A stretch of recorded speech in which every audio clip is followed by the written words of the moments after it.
Kanye. So that was definitely inciting me to violence. So anyway, that's not cool. Well, just to hang on, but you mentioned in a good way. Well, no, it's just that like it could be sense. like an analysis of the Second World War or something. That's a history drama, or whatever. It's contextual. Yeah, right? It's like okay, like let's a battlefield or something, and that's got so some sort of war history thing. I don't know, something like that. Then that would be okay. But it has to be contextual. I mean, if he's posting it in a way that is trying to rally people to anti-Semitic views, then yeah. I mean, it's like you can also say okay, well, let's look for added context outside of Twitter to say like, well, was this meant in a friendly way?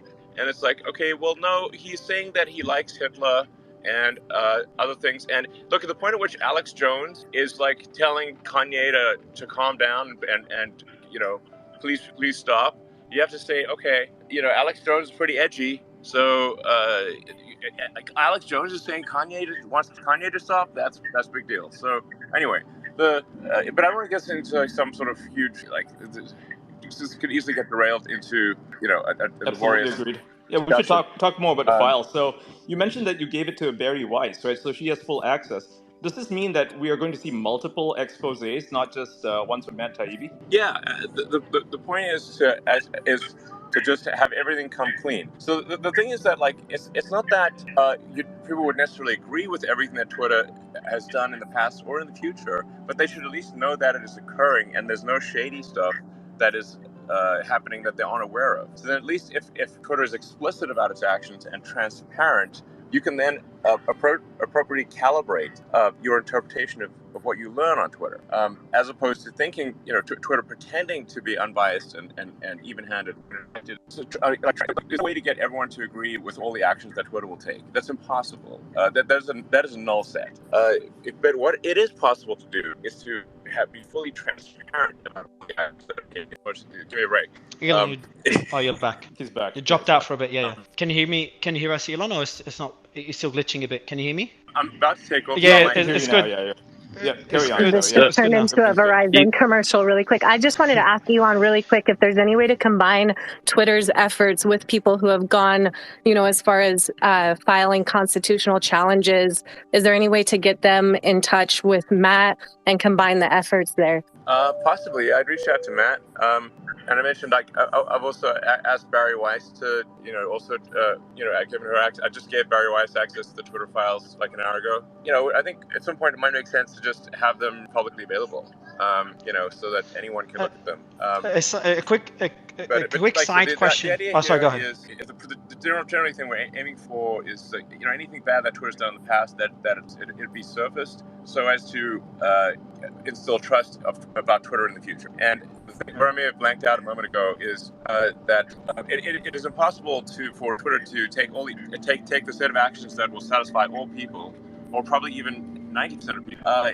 But what Twitter can do that is unequivocal is be completely transparent about its action and what is it doing, what is it not doing, how does the algorithm work, and if an account is suspended, why is it suspended? If an account is deboosted, just showing that it's been deboosted or search banned, and giving a reason for that, so that there's maximum transparency in the system, so that even if you disagree with what's going on Twitter, you at least can calibrate what you learn on Twitter based on what Twitter's doing, not have a situation where Twitter is claiming to be fair and even-handed, and then actually is not being so, at least from your perspective. So, do you have plans, Elon, to take Twitter public again in the future? So Tara's asking, by the way, James Wood, I've sent you an invite. Real James Wood, I've sent you an invite. Check your DMs. Tara's asking if you have any plans to take Twitter public again. And my question, I'll give you another question as well. My question is, what type of pressure, if any, have you faced since releasing the files? Did you hear me, Elon? It sounds like he is testing the new semi-truck himself. Can you hear us? You're back. You're back. Go ahead, Elon. I'm airborne right now, so I'm on Starlink actually. So we'll see how well Starlink works. Okay. It's working. It's working well now. It's working well now. I moved a couple of people down so we can have a more civil, conversation without too many speakers on stage, because there are a couple of important questions that I want to ask you. The first one is, obviously with your move of full transparency, you are putting the groundworks in place to justify why free speech on Twitter is so important and why you are making the decisions, of, for example, a great amnesty for all users, and by showing that abuse has happened in the past and that Twitter, before it was under your control, was abusing their power.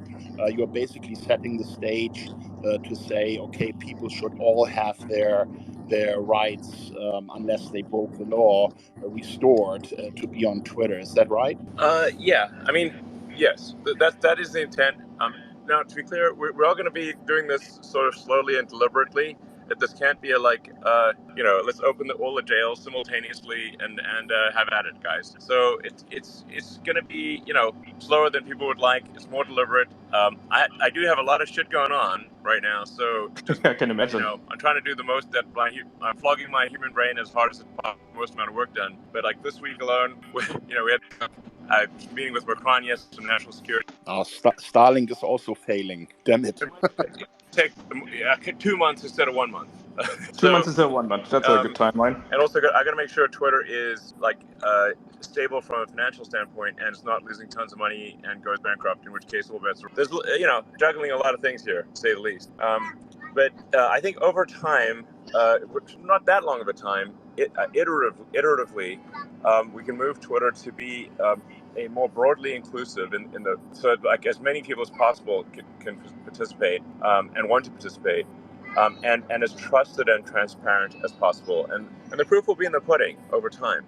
And we're not going to please everyone. Obviously, that's impossible because, if you say, what are the requests of everyone, you have a Venn diagram intersection of zero. But what can be done is maximum transparency. What can be done is making it clear when something has been deboosted or search banned, when your account has been deboosted or search banned, and why. When an account has been suspended, to be clear about why and whether it's temporary or what the path is to restore the account. And just, I think that's something that can be done and will massively help with trust.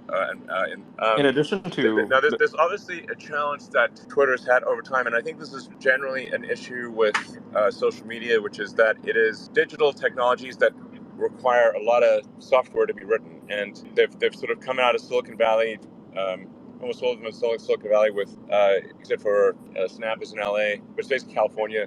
But effectively, what is happening is an export of the moral framework of San Francisco to Earth. Kind of a big deal and problematic, because previously, San Francisco, which is pretty far left, the influence would be limited to San Francisco. But now it affects the whole world because of the centralization of information with social media companies, and that's, I think, not good. We need to establish something that is fair and takes into account a wide range of views and doesn't have a tilted playing field towards far left San Francisco. I think there should be a place for they can be on Twitter too, but there should be a wide range of political views and sentiments, and as much as reasonably possible, aim for freedom of speech. Yeah, and generally, I want Twitter to be a force for good for the future of civilization. So that's okay. Elon, can you tell us approximately how much time you have so that we can get an idea how many questions we can get in? I don't know, maybe half an hour or so.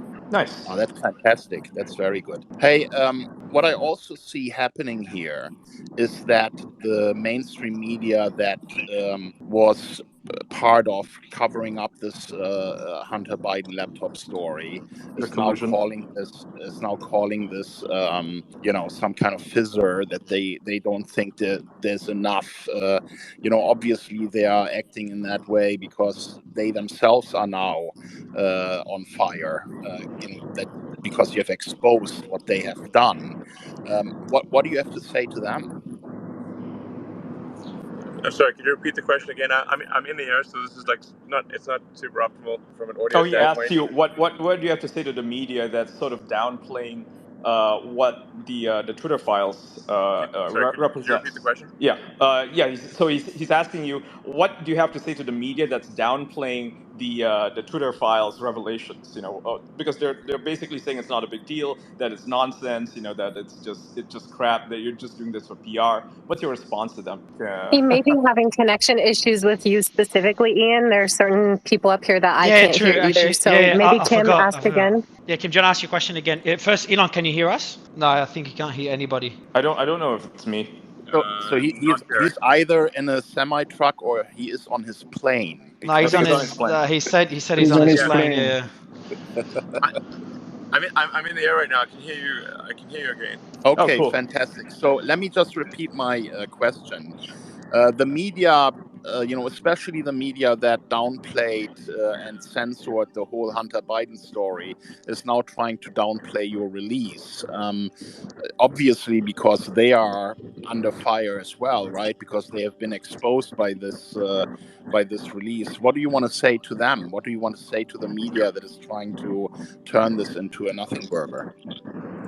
Well, they're trying to turn it into a nothing burger because they were complicit in deceiving the American public. And so rather than admit that they lied to the public, they're trying to pretend that this is a nothing burger. Obviously, that's clearly what happened. Yeah, I mean, shame on them. Yeah, I agree with that. And then the other important thing here is that you are basically exposing collusion between a political party and in one file that was released, it was even called the Biden team contacting Twitter. I mean, that is election interference, isn't it? Yeah, clearly, if Twitter is doing one before an election, shutting down dissenting voices on a pivotal election, that is the very definition of election interference. I mean, what the hell else would you? Of course, it's like, yes. Frankly, Twitter was acting like an arm of the Democratic National Committee. It was absurd. Well, and that's fantastic that you're releasing that. But isn't Twitter just the tip of the iceberg? Can't we admit now that this would have happened at all big tech companies that are being used to stifle free speech and censor people and try to, destroy stories that are dangerous to their political goals? No, I mean, the level of collusion is insane. Like Twitter is the one company that is no longer colluding and is no longer just going with the sort of NPC group thing. I don't know. I should probably increase my security or something. Absolutely. I mean, this is why I hate you so much. What I find most interesting. Just a second. That would have been my next question, Elon. How worried are you personally? I mean, you're putting a lot on the line, right? You have all these businesses going. You are out there fighting the good fight for free speech, but there's also certainly a concern on your mind about what the response to this is going to be. Do you feel threatened? Do you feel worried? Like, how do you feel personally about this? Yeah, and I'll add on to a question I asked as well, Elon. Like, what type of pressure have you faced so far? Maybe I should be more worried than I am, but I don't know. I think generally, if you do right by the people, then you have the people on your side. Elon, if you want, you can come to Sweden. Oh, you dropped out, Thierry. Can you hear me first, Elon, before I give the mic back to Kim? I lost the signal there. Yeah, oh good. Yeah, he dropped out. Can you hear me or not? Just so I know, if you can't hear me, I'll give the mic back to Kim. No, you can't hear me. Kim, you take the mic. I was going to ask go ahead, him what he go ahead, thought, really quick, of Senator Warren's response that one person, him, should not have control over the narrative. Elon, I was saying, you can come to Switzerland by... Well, yeah, I mean, obviously, it's not one person has control of the narrative, because there's the entire mainstream media establishment who all talk like groupthink NPC. Facebook, there's Google, there's TikTok. No, the actual problem is there's one person who isn't towing the line. That's the real problem. Thank you. That's the exact response that we needed. That's you, yeah. I mean, that's so. All Ian, of us, right? Ian, can you ask him a quick question as well? Because I don't think he can hear me. As soon as one person doesn't toe the line, now everyone else is looking like, Well, now we're allowed to, Elon, and that's the issue. Is before we were at risk of being suspended or deplatformed. You're allowing. I mean, you're showing people that it's possible to. I mean, this is like competition does keep companies honest. It is a force for keeping companies honest. So if there's a competition for the truth and Twitter wins the competition for the truth, then it will win over the readership and the attention of the public, and everyone else will be forced to tell the truth too. Do you think that you run the risk of like the EU Commission or any of these other big political bodies trying to take you down when you're doing this? I do not think this is a risk-free endeavor, but I also think that, like, as long as there's the support of the people, then you have to say, like any organization, at least in the U.S., that it is going to go against the will of the people, I think will be in big trouble themselves. You know, Elon, you're doing this at such an important time in history because I think people can sense that the censorship is becoming more, that the media is spilling more and more propaganda, that we are heading into a future where free speech isn't really acceptable anymore. And for you, with your audience, to go out there and put this transparency out there, I think a lot of people appreciate that this is a fight that you are taking center stage, in order to fix some of these issues. No, I mean, frankly, the risk of something bad happening to me, of even literally being shot, is quite significant.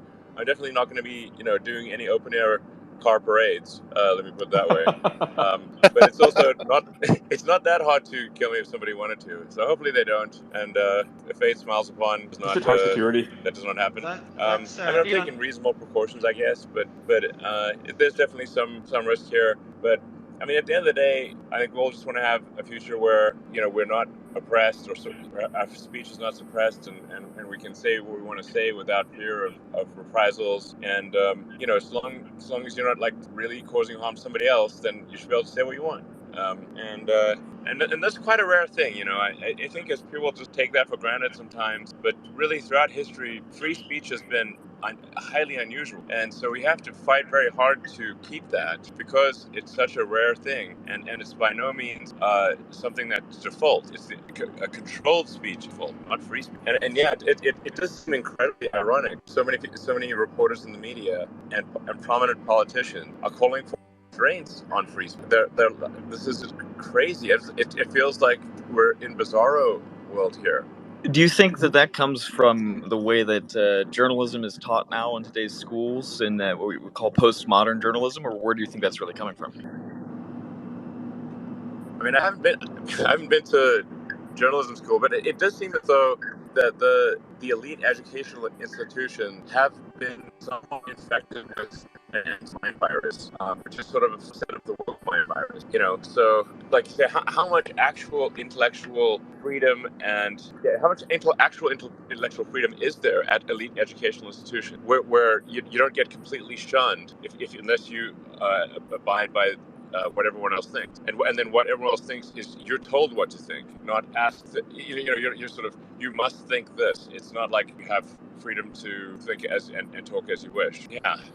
What's the solution for this? I mean, like, obviously this is somehow we have to, I think, purge the woke mind virus and have truth be what matters more than anything. I mean, I think it's funny that Harvard's motto and the Harvard Standard, it's Veritas, and the founders of Harvard were right to have that on their shield, the shield of truth. But is Harvard the shield of truth today? Maybe not. Well, Hey, Elon. So we're all on this space because of our belief in freedom to transact, and obviously Jack was a big Bitcoin Lightning guy. What can you comment on freedom to transact, Bitcoin Lightning, Twitter, anything we can look forward to? Well, I think that's actually more powerful even than, I think, controlling than censorship, which is control of the monetary system.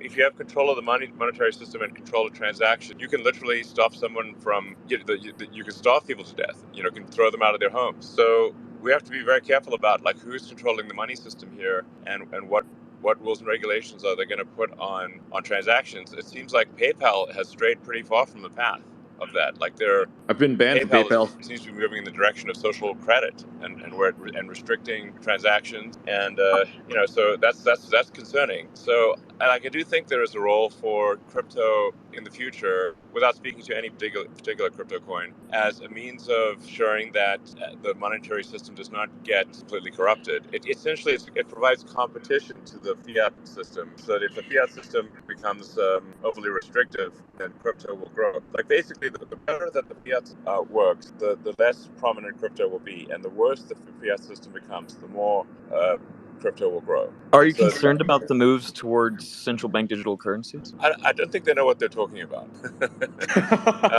No, not really. A lot of people have theorized that FTX and the fallout there was a ploy to push us toward that centralization and the digital dollar. Fallen flat in its face now. Correct. I think they're conflating a few things. First of all, almost all money is digital already. The fiat monetary system, for practical purposes, consists of a series of heterogeneous mainframes running antiquated COBOL. That's the actual money system, by the way. It's kind of embarrassing. It's not like some rickety mainframes running ancient COBOL and running and doing everything in batch mode. That's the actual the fiat monetary system. So, Elon, can you hear me first? Is it working now or no? It is digital. No shit. But not in a very good way. Whether banks create their own cryptocurrencies, I think people will use the cryptocurrencies that they think will accrue value over time, and not use the ones that don't. Doge to the moon. Sorry. Hey, Elon, could you shed some spill the beans on the whole SBF, Binance, and Twitter fundraise? I think there's not much not many beans to spill here. I had one conversation with SBF in May. It was weird. It was like half an hour. He was just talking like a mile a minute. I think he was clearly on some stimulants, and he kept talking about himself and FTX, which is weird because the call was supposed to be about Twitter. And I was like, shouldn't you want to ask me some questions about Twitter instead of talking about yourself? And the vibe I got there was like my bullshit meter, like, was redlining. So I'm like, but everyone kept saying, Morgan Stanley and lots of other people kept saying, oh, SBF is the best, and he's got tons of money, and so that's why I agreed to speak to him. But then like I said, he set up my bullshit meter, which frankly, I don't think this was like deep insight wasn't necessary. If someone's calling you to talk about investing in a big transaction, they should be asking questions about the transaction, not talking about themselves and talking at the speed of an auctioneer. So that doesn't require deep insight to figure out that the bullshit factor is high. So you didn't end up with any client funds accidentally? Yeah. So unfortunately, Mario is having connection issues, so you're unable to hear him. And Mario, I was going to say my DMs are open if you want to relay comments or questions for Elon there, and I can try to help field those. And also, Alex is one of the accounts that was wrongfully suspended by Twitter, and you fortunately brought back. I wanted to give him the opportunity to ask you a question because he's had his hand up, if that's okay. Okay, sure. Hey, so I was Hunter Lab House, right? Also cover other requests by the Biden campaign and the DNC to censor individuals. Yeah, we can't hear you, Alex. We can't hear you. I can barely hear Alex. Like, tell Elon to mute his mic and unmute. Alex, probably, but I cannot hear him. Yeah, tell Elon to mute and unmute just so we can hear Alex, because I think Elon's background noise is muting Alex. Hey, Elon, someone tell Elon. Elon can't hear me, so you have to tell him Kimotara. Yeah, I'm telling him that he can't hear you. That's okay. Just give me 1 second here real quick. Elon, you said something, really important, and that is that truth matters. And, this is really what this is all about, because without free speech, we don't have truth. And I would like to ask you, what is your opinion about Julian Assange and Edward Snowden? Shouldn't those guys be center stage when it comes to free speech and truth? Shouldn't the U.S. government leave Julian Assange alone and let him be a journalist? I don't know enough about the Assange situation to give an accurate answer. I mean, there are things where, that where national security stuff is involved, I think do need to be kept secret because, where there's like nuclear secrets, there are, there are things where bad actors, if they had access to that information, could do bad things. So, yeah, but when a journalist exposes war crimes, right? When a government just goes and invades a country and kills people, against international law. Like when exposures like this are being made, isn't that important so people see the reality of wars and understand how some of that stuff is really bad? Yeah, I mean, I generally think that people should, like I said, that people should be able to know what's going on in order to make sensible decisions. I just don't know enough about the Assange situation to say whether it should be punished or not punished. But I do think that I'm generally in favor of freedom of information, and like if there's any doubt, we should lean on the side of freedom of information. And how about Edward Snowden, who has revealed these mass surveillance program where the government is spying on everyone and storing all their data in these massive spy clouds, also against the law? Where the Five Eyes are working together to undermine their local laws and their local restrictions on spying, and they just spy on each other and then share the data so that they know everything about everyone. How do you feel about that? Probably the best thing would be a jury of the public.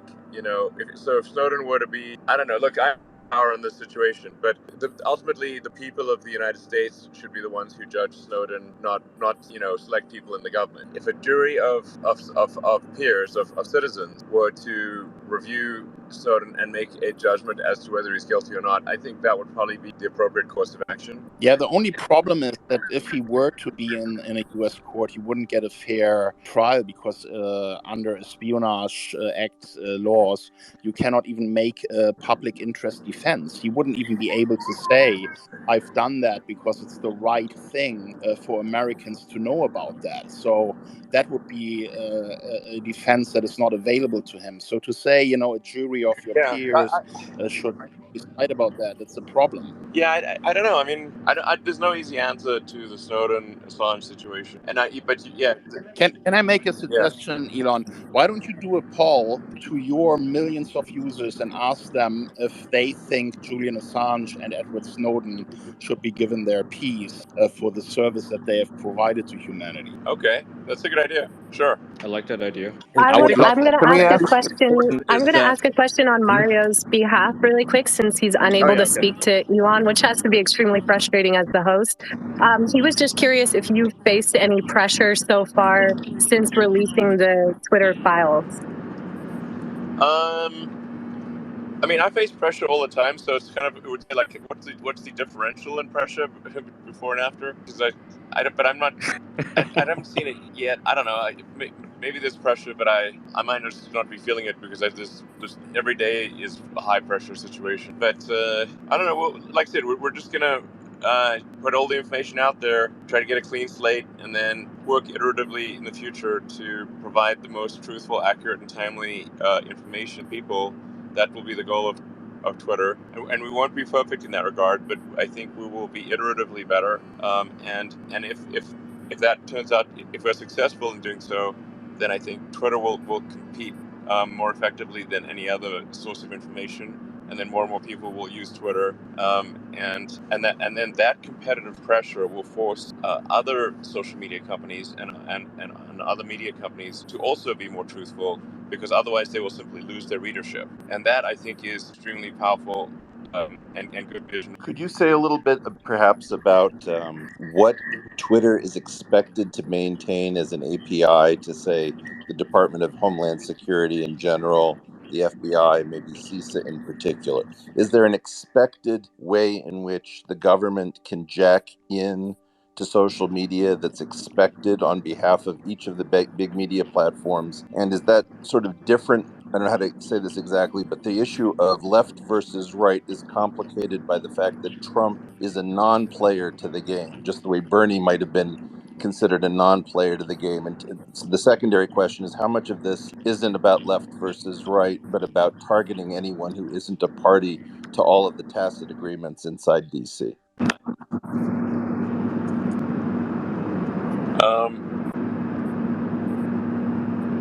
Can you still hear us, Elon? Elon, you still there? I hope so. No, he's disconnected. It says disconnected for me at least. Huh. I'll invite him. I'll invite him again. Oh, Okay. yeah. Oh, he's back. He's back. Hold Hey, on. Elon, Mario, are you back? such a pity that he couldn't hear you, man. That is just Yeah, crazy. no, it's fine, man. It's fine. Like, you know me. I'm It happy happens. listening.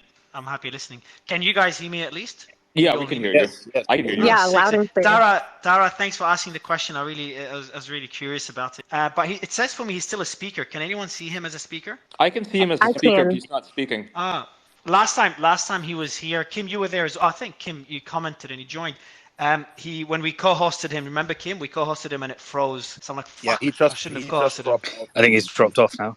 Yeah, I'll send him an invite. A few people got kicked off stage. Not even by you, Kim, just by themselves. So just guys give you a heads up. Yeah. Twitter's glitching So like just crazy. Yeah, Twitter What's Facebook has your a take real while place, waiting yeah. for Elon, guys? What's your take so far on what Elon has said? Because there's a few pretty big things he mentioned, such as so the just to fear, summarize, the worry that he has. Just to summarize what he said, right? I mean, his main goal clearly is that the truth is out there, that it has value again, and that Twitter needs to make a stand for free speech, which he is doing now. And he is aware of the risk to him personally and his businesses. So it's a very courageous thing for him to do.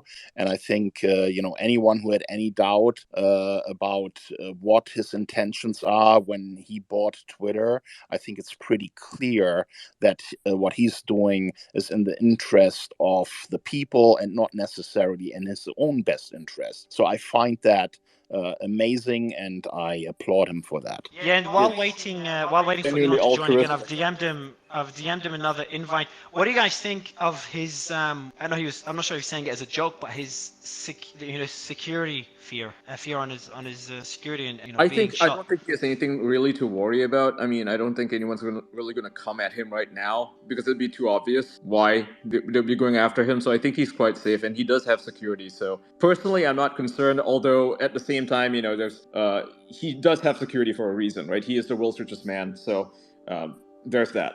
But I'm not really. I don't think it's going to be different than any other day. There's nothing that he's revealing now that is that damaging to any specific person, right? It's like he's more or less just giving people the platform for free speech, and the people who are most affected by this are journalists who what do they have to lose? Well, their reputations for one, but they've already thrown it away. So I don't think I don't think he really has to worry about his personal safety. I don't think it's going to be that dire. Elon, just to let you know, Elon is listening now. I've sent you through an invite. You should see it via DM. So I've sent you through the invite to come back on stage. So hopefully it works. It might take a bit of time because space is glitching like crazy. It is. For everyone else, Mario, yeah, go ahead. Mario, there's some backfeed coming from you. I'm not sure if you have your audio playing in the background, but I can hear you twice. I don't know if anyone else is having that issue. Oh, I can hear him twice. Okay, I'll try to fix it. By the way, everyone, I'm just going to tweet the next space link now to set your reminders for the next space. I'll fix my audio. Kim, the mic is yours. Yeah, let's hope that Elon comes back if he has a chance. I mean, first of all, how amazing is that he joins us from his private chat, to be part Very of cool. this space. That's just typical Elon. It's so cool. I mean, it's a historical moment, right? I mean, he's a part of it. I mean, he's the part of it. So, I mean, thank you. He's back, guys. Just FYI, he's back. Elon, let me see if he can hear me this time. Elon, can you hear me or still no? Yeah. Can you hear me? Yeah, we can hear you. Yeah, I'm glad you can hear me. I'm glad you can hear me again. I think Kim, you were asking a question. No, I was just saying how cool it is that you talk to us from your private chat. We really appreciate it. It's like a typical Elon moment, and we're just all in awe about you. Taking these risks to your business and to yourself to fight for free speech. So I said to everyone who had doubts about your intentions when you bought Twitter, you are making your intentions very clear, and I think it's very courageous of you, and I want to thank you for that. No, you're most welcome. I mean, like I said, the proof will be in the pudding over time. There will be many mistakes made, but iteratively, I think the net vector should be towards truth. If sort of new Twitter is successful in that, then the results will be that people will turn to Twitter to understand what is true, what is real, what narratives matter.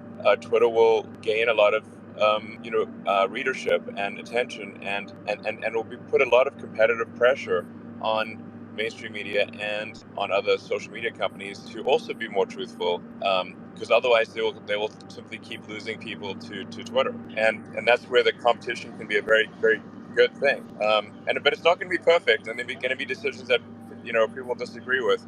But if on balance, the overall decisions are ones that people do agree with, then they will gravitate towards Twitter, and Twitter will be successful and will gain share from other sources of media, and it will cause those other sources of media to then stop towing the line and to sort of be more truthful. What's your just a quick question, Elon? What's the biggest risk in your opinion from the steps you've taken in terms of releasing the files? Do you see any risks for Twitter? I mean, I guess there'll probably be some. I wouldn't be surprised if some lawsuits or something. Yeah, I would expect there to be some legal risk. What's important? That's less of a concern than clearing the air and making sure that people of Earth know what really happened. And the metrics, the Twitter metrics show that it seems like it's the right decision by far, not only ethically but from a business perspective as well. That you keep hitting new records. Yeah, exactly. So, like I said, it's the point of, as it becomes clear and that Twitter is the place to actually figure out what's going on and get the unfiltered narrative, the unfiltered truth. Also, for the people of Twitter to be able to suggest narratives and steer the, and emphasize narratives themselves, and have things not be controlled like it is with the so-called mainstream media, where the narrative is controlled by a handful of editors in chief. If basically the Wall Street Journal, New York Times, and Washington Post, and maybe a few others decide what the narrative is, and so even if what they say is completely truthful, the people don't really get a choice in what topics are covered, whereas on Twitter they do, and like there could be something really important going on in the world, and then the big news organizations aren't covering it, but on Twitter the people can decide what narratives are important and what should be emphasized and what should yeah. So that's so on right now. that note, like, Can I mention something really quick? Can I just Tara, mention can you hear something me? really Can quick Tara that hear me? I can hear you. Okay, Is that yeah, I you? just want to ask a quick question. I want Oh, to sorry, know John. what Twitter is doing, or what you are doing, what you're planning to allow people to have more ability to publish their own stories on Twitter. Because right now we just have tweets, right? Yeah. But like, what are your plans for, say, video publication or article publication? Things to incentivize, creators and journalists, independent journalists, to be able to have their voices heard for more than just tweets. Yeah, absolutely. I mean, these are all like very obvious moves. One needs to be able to obviously post long-form written content on Twitter. One needs to be able to post long videos and long audio on Twitter natively, and there obviously needs to be a means of monetizing that so that creators can make a living. Those are I feel like I'm saying that the sky is blue and the grass is green. That's pretty obvious stuff. And but in order to implement those things, Twitter needs to have a strong software engineering organization that is focused on shipping great code. And was quite a mess before, but it will have a strong engineering team and be able to implement those basic features. That even if there are lots of limitations, for example, well then they can post it on Twitter, and then Twitter can be an effective competitor to YouTube.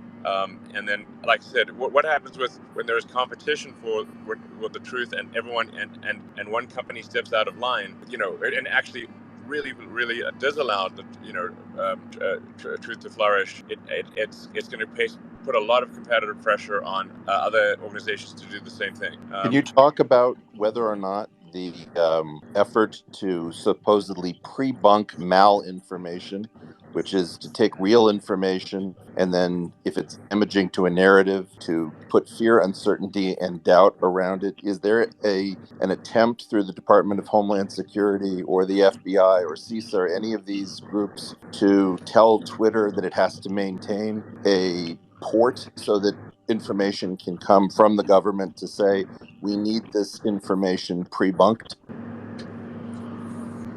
Well, I mean, if there is any sort of request from the U.S. government that is not in accordance with the law or can be legally fought, Twitter will refuse it's legal, and it's legally right. And if something cannot be, will Congress was such that it can be, but we cannot gag the voice of the people. This is not good.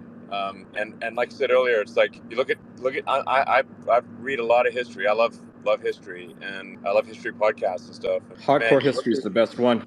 Hardcore history. Dan Collin is so awesome. It's fantastic. Start with the Mongols. Yeah, but it's like you look through history, man, and it's like we have this pressure.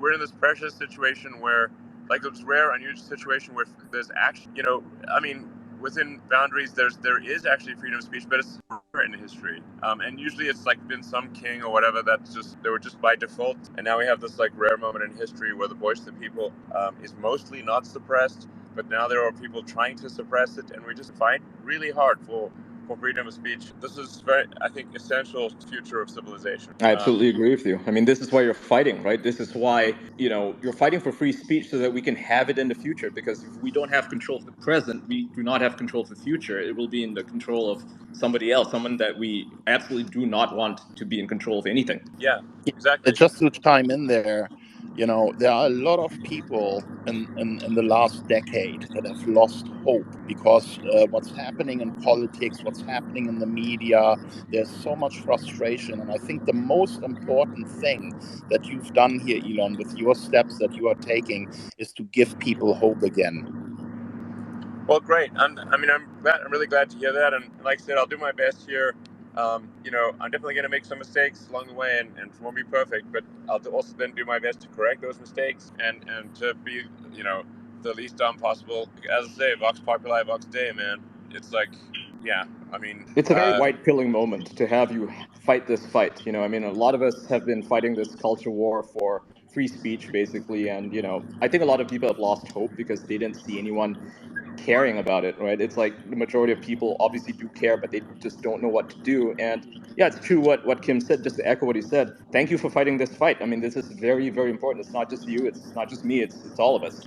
Absolutely, I totally agree. Yeah, I'm kind of like sort of, worried about the future of civilization. Are we headed in a good direction? Like, if you study history, you sort of see like the arc of civilizations, the rise and fall. There's the Sumerians, the ancient Egyptians, in India and China, there've been many sort of rises and falls of civilizations within India and China, and it's just like people sometimes take for granted that because they've been in an upcycle, things just get better in the future, and they don't just automatically get better.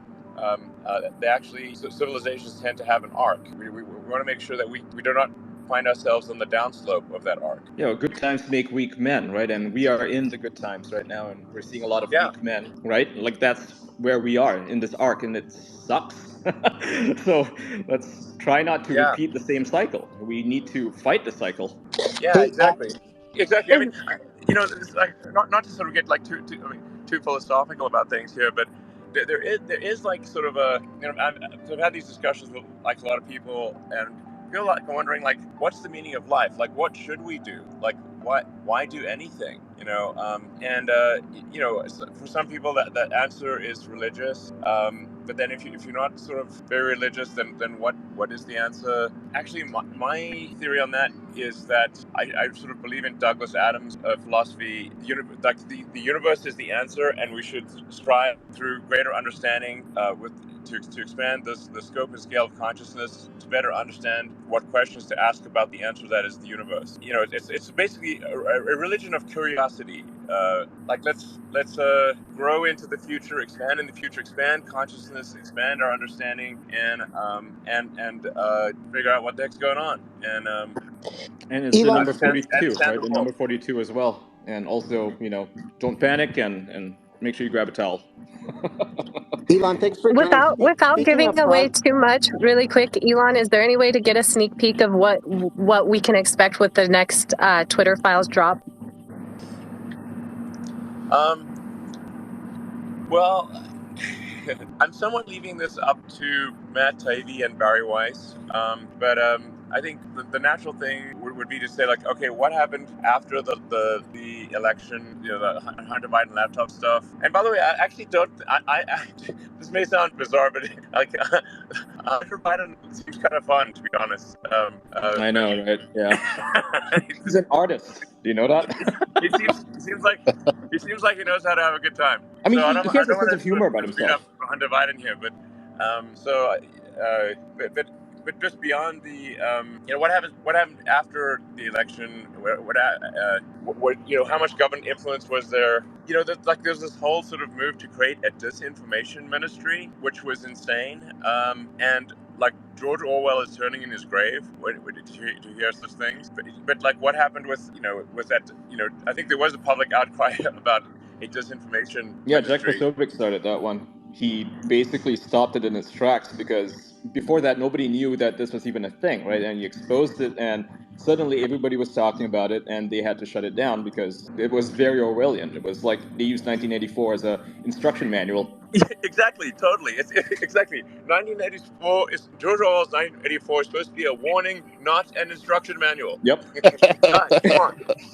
And that's what they seem to be doing. They take every single, dystopian fiction, whether it's Deus Ex, I love that game, and they're like, yeah, this world looks awesome. Let's oppress the hell out of people. It's like, no, let's not do that. Exactly, totally.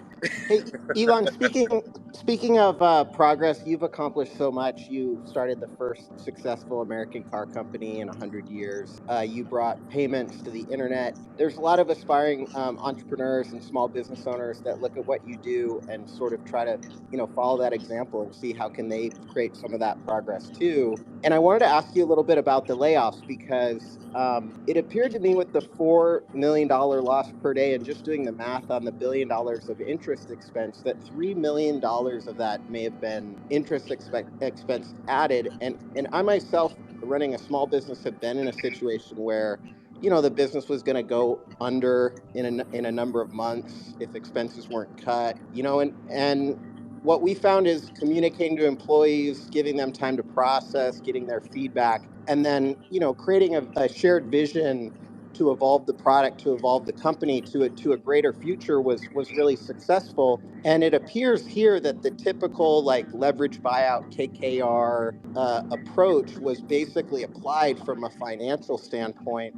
For a small business owner, like is that approach wrong? Like, did you think about taking that approach? Was that ever under consideration? I apologize. The audio is not perfect, so I'm not fully hearing the questions. But with respect to Twitter, the company basically tripled headcount in about 2 years, a little over 2 years, but revenue is flat to declining. So that there's just no way that is going to be a healthy situation. So the first order of business with Twitter was like, okay, we got to make sure Twitter doesn't die, that doesn't go bankrupt. There is quite a lot of debt on this deal, $12.5 billion of debt, and Fed is being extremely unwise in its very giant rate increases. I think these will go down as some of the most foolish Fed decisions ever. But anyway, so the debt's got to be serviced, and KKR's been loading up businesses like that for years. How's this different? KKR and other private equity companies that do anything from a hostile takeover, or any sort of takeover where they bid over the current price using leverage, using debt. I've been following that for years, and it always results in massive layoffs. And so, as somebody who's by the one way, of the I most don't think creative anybody visionaries, cares about that. I don't think that matters right That's now. what I was gonna say. And I was gonna say, as long as they Let's keep just go. moving the bar Let's and just get. changing the Let's just get. definition of a recession, we are where we Yeah, are, right? With the let's Fed. just get back on topic here. I mean, we have Elon. We don't need to talk about, his investments and things like that. Elon, we should send a shout out to the Twitter Spaces team because you're about to break the all-time record with this space. We're almost at 100,000 listeners right now. Yes, we are, and it's holding Talking strong. about spaces, what's the strategy Twitter moving Spaces team forward? is awesome. I have to tell you that there are really some amazing people at Twitter, and there's actually some amazing people who actually left Twitter in recent years, and I hope they come back. Because I think there's a potential to just build some amazing things here. So I don't want to I want to be exactly complimentary of some of the great work that is being done at Twitter. So, it's sort of, just sort of like, I mean, there's a lot to criticize about Twitter and say like, okay, Twitter is wasting money in a lot of really some negative ways, but also very talented people who really care about the truth at Twitter. And I'm doing my best to elevate their capabilities and give them all the resources they need. I'm very excited about Community Notes. This feature, Keith Coleman's running it, and there's like some really first-rate engineers that are writing the code on that product. That is, I think, going to be very powerful for actually fighting disinformation, not Can we pretending to actually fight see that if we're disinformation. not enrolled in community notes, right? Like right now, the rest of the world isn't, right? It's just the United States and I think Canada, to my knowledge. But can you at least make it visible to other people? So even if we're not able to contribute, we can at least view it, because I feel kind of left out. I'm in Malaysia, so it's kind of hard to see it. Yeah, actually, I asked that. I sent a note to Keith Coleman saying like, "Hey, shouldn't we just at least make this visible everywhere?" And then he said we needed to talk in person about that, but I'm not sure what. Hey Elon, we did want to say on the Twitter Spaces during the blowout of SBF and FTX, all the other companies in crypto, there's been massive financial losses for many people, obviously. But Twitter Spaces actually became the place that drove the community together, and we've been sharing lots of stories. There were people that were suicidal because of the financial loss, and because of the community in Twitter Spaces, it prevented them taking their life. There's lots and Yeah, lots of and stories. to add to it as well, Elon, last time, if you remember when you joined the space about Sam, that space ended up going for 16 hours, and for 3-4 days, the media was in our space, getting the news from the space for 4 days, 5 days straight, and then writing stories on it day after day. And I think Simon was there, Kim was there, so it was I think it's the first time it happens to that extent on Twitter Spaces, and we're probably doing it again today. Yeah, and this type of citizen journalism that you are enabling is so powerful, because we are the news now. If people want to learn the truth, they go to Twitter and join these spaces. It's like real time with experts. It's fantastic. And then we have people like you joining in and sharing their opinions and their thoughts. What is more powerful than that? The traditional media can pack and it's game over for them. Elon, would you ever consider holding a space for earnings for Tesla right here live on Twitter? Oh man, I have to say, Tesla being a public company, it just creates such a gigantic attack surface for legal firms in the U.S., especially these class action firms. That seems like a bad class idea. action reform is definitely I've been needed to in the U.S. spaces. I've been to spaces that other CEOs held, and they did their earnings live right on Twitter, and I thought it was quite amazing. Okay, well, yeah, sure. I'm happy to do it. Yeah. You've made Elon. You've just made two promises. You've made two promises, man. Now you've made this one, and you've made one to Kim about the. You made a promise to Kim about the poll, and now you made a promise to hold the Tesla meeting here on Spaces. So just I'll remind you afterwards about it as well. I will. Elon, I've been getting a lot of questions. I will do those things. Yeah. So I've been getting a lot of questions from people who are just bombarding me just to ask you, right? Because we're in the space. They're asking, what are you going to do about the shadow banning situation? Because I'm personally search banned. I'm not shadow banned, but I'm search banned, and I'm not sure what's even up with that. Yeah, I mean, like I said, I've only been on the job like a month, guys. So there's definitely, I've got a long list of things to do. We need to say, like, your account should actually just tell you are search banned or you are deboosted or whatever it is, and why, and what the process is for fixing that. Now, this week I should tell you that we were probably a little overzealous, and that's, if anything, that's my fault, because I'm just trying to get rid of the damn scams and spam and bots and stuff. And so in trying to stamp out or reduce the bot spam scam stuff, there will be some false positives. So that's just this week, but be taking. I know it's going to be an iterative journey towards truth and towards a healthier system. You just got to be patient, I think, right? At any given point, it will be broken, but it will be moving as quickly as possible towards a good place. And I encourage people to, complain about it and whatnot.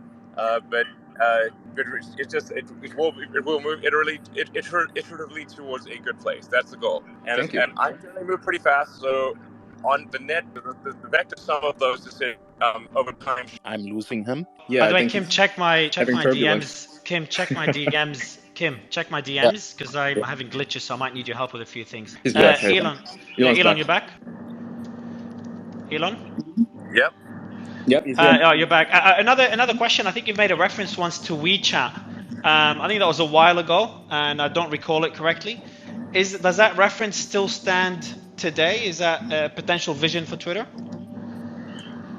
Yeah, I was just using WeChat as an example. It's not like you would copy WeChat exactly, but it's just WeChat has a lot of functionality that Twitter should have.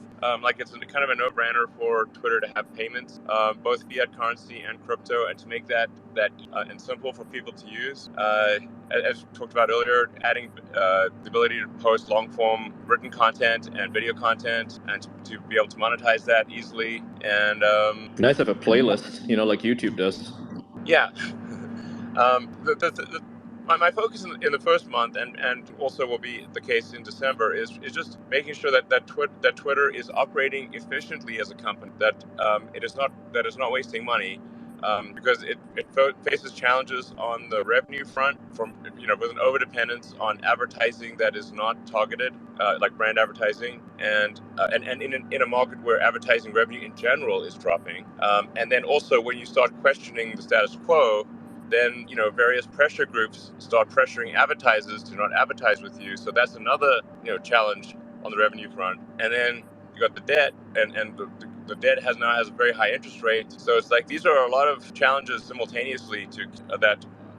I think we'll solve these challenges, but these are a lot of things to solve. So the first order of business is just get Twitter healthy. Make sure its expenditures are reasonable. Twitter's like primarily a software company. There are obviously design elements, but it's primarily software and servers. And so, like, is the software team organized well? Those that are committing good code, and just making the engine of engineering work at Twitter.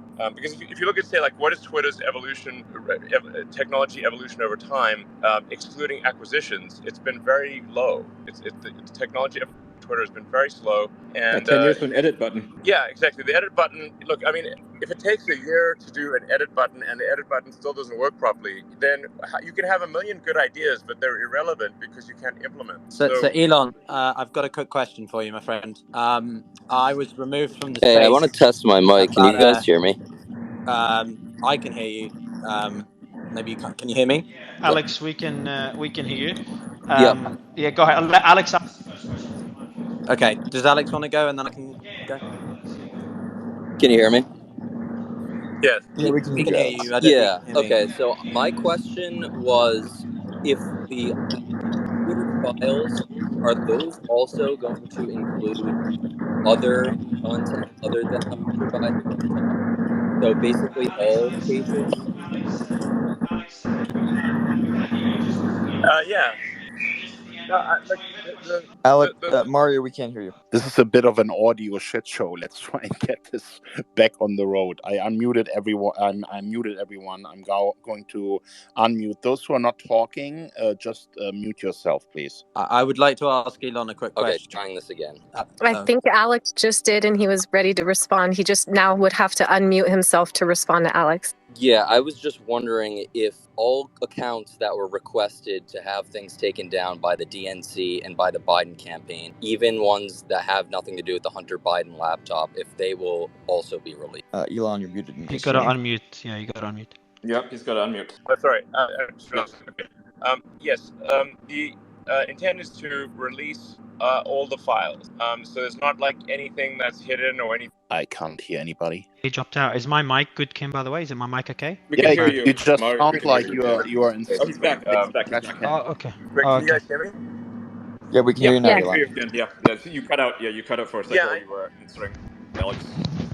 I mean, I think this is like whatever Stasi files or Truth and Reconciliation, like Nelson Mandela would say. It's if you want reconciliation, there must be truth. That's the intent here. Intent here is to just make it clear what was happening and provide transparency about the past, and in doing so, to build trust about the future. Awesome. So, do you think that Twitter could also have an automatic notification if anyone was, say, if their account was requested content taken down? Do you think there could be something like that implemented? Yeah, like some VPN sites actually offer that. Yeah, I mean, you mean if if a government has a takedown request or something like that? Yeah, Yeah. like if a For government says, example, "Hey, we want you censored," I mean, I think yeah. For even example, with Germany would James let you know, Woods. right? So why doesn't Yeah. America? Yeah. Or with James Woods, for example, how his content was, they requested his content be removed. Say if that happened from the Biden campaign. Yeah, past and future requests should be, and sunshine is a great disinfectant. It should, if they request content takedowns that are embarrassing, then they'll be less likely to request those content takedowns. At the end of the day, Twitter it doesn't have a choice but to abide by the laws of the U.S. and whatever countries it's operating. Otherwise, you get arrested. We shouldn't do more than that. It should be abide by the laws because you have to. If there may be some potential to say like, well, if we disagree with the law, maybe we can lobby to have a law changed or something like that. But So Elon, I want to ask you on this point. Go ahead. Sorry. No, but I'm saying like the overarching goal here is that on balance that Twitter be a force for good for the future of civilization.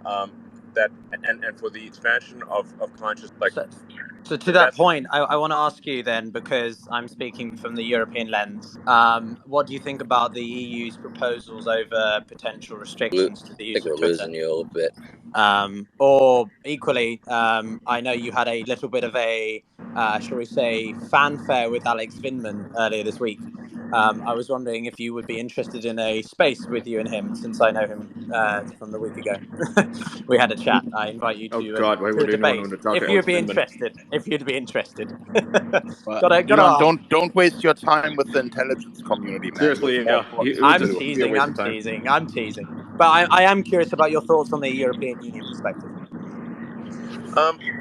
Well, actually, there's a lot of the EU rules call for things that I agree with, which is transparency and sort of an ability for users to appeal and have a clear process. So I think in terms of the Digital Services Act, I think it's mostly good. I think we have to watch the implementation of it and make sure the implementation is not bad for the people of Europe, but the actual, I think most of what is in there, I agree with, because it's transparency and accountability. It seems quite sensible. We just need to make sure that it's not warped in a bad direction. But generally, I agree with it, or at least what I know of it today. But I what have a about The personal most the question for important you, thing Elon. is that we don't allow Guys, governments to define what misinformation or disinformation is, right? I mean, that is probably the most dangerous development, to give governments that kind of power that they become the deciders of what's truth and what is not. Yeah, no, that is a big deal. I agree. That goes to the heart of the situation. You don't want to have governments, and especially it may not even be it may not be an elected official.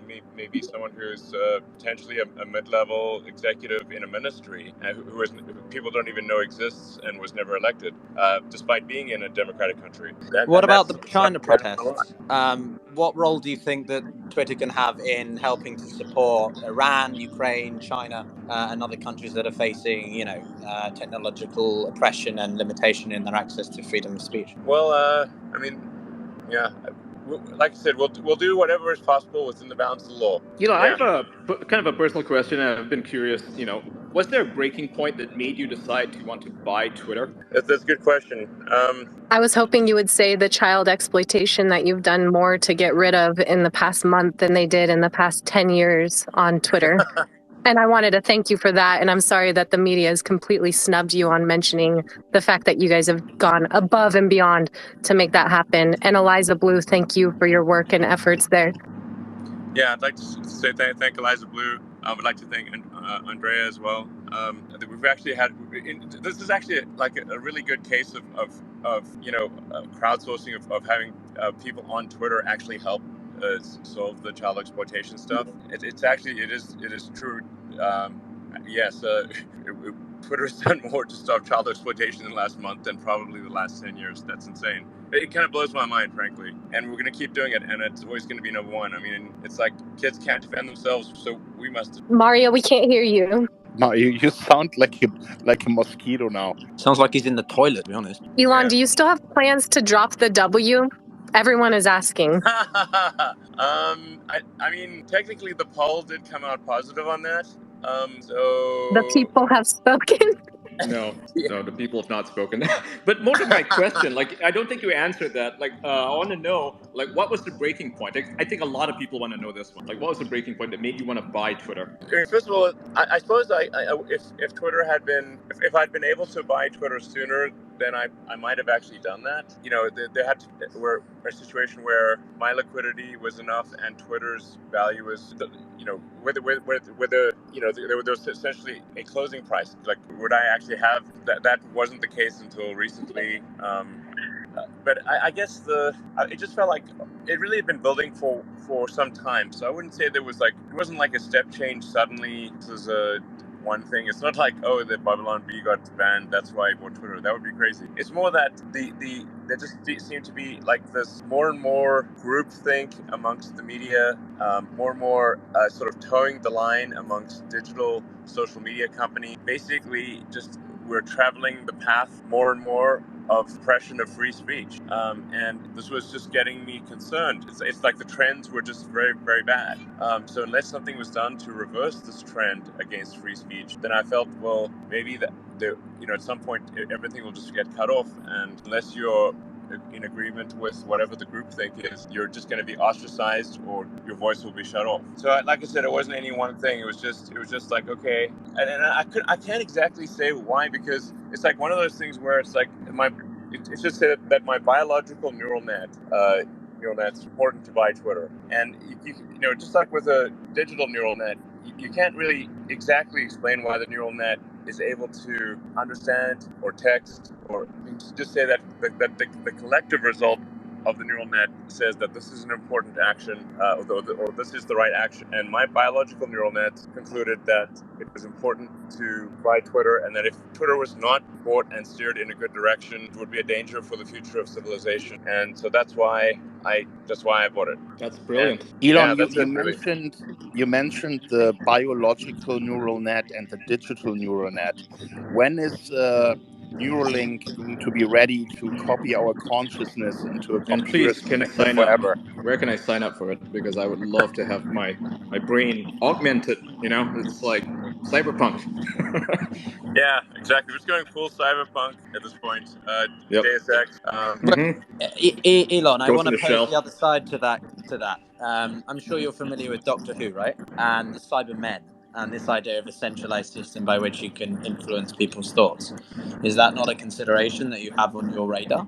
If you get what I'm coming from. Well, I mean, frankly, on the neural on the Neuralink front, if I look at the pace at which artificial intelligence is improving versus the pace at which Neuralink is progressing, artificial intelligence is moving much faster than Neuralink is moving, because as soon as anything gets done with humans, it gets very slow because of the danger to humans. I mean, for the next few years, Neuralink is really just focused on restoring movement to people that have a broken neck or spine and restoring vision. So it's restoring movement and vision. It's not you know, uploading memories or controlling thoughts or anything like that. It's pretty basic stuff. It's like the early days of computers, you know. It's basic, but it's life-changing, though, right? I mean, being able to see if you're born blind, that is a gift that I don't think, you know, anyone would pass up. That would be amazing. Yeah, and that's very doable. You know, so what I'm saying about Neuralink is that you'll be able to see anything that Neuralink's doing. You'll be able to see coming from very far off, because you've got to go through the whole FDA device approval process. That takes ages. You've got to evaluate the safety in humans. That takes a long time. So it basically is very slow compared to the development of digital superintelligence, very fast. Now, I do think for a long time that we ought to be more cautious in the development of digital superintelligence. You know, this represents a danger to the public, and just as we have other regulatory agents oversee dangers to the public, like the FDA or the FAA, or, you know, any one of a number of FCC. There's you have to you can't just have companies just going hog wild developing digital superintelligence with no oversight. Do you potentially see this happening in a country where there are no oversights? Where the governments allow the scientists to go hog wild, as you said? Well,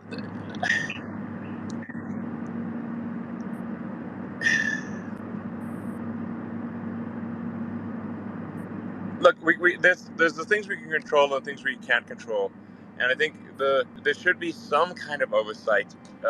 North America and Europe, which is where a lot of the AI innovation is happening. There should be some kind of oversight beyond nothing, which is currently the case. How That far would do be you my think we are recommendation. from general artificial intelligence? Like, what is your time frame, you think, until we have the big deal?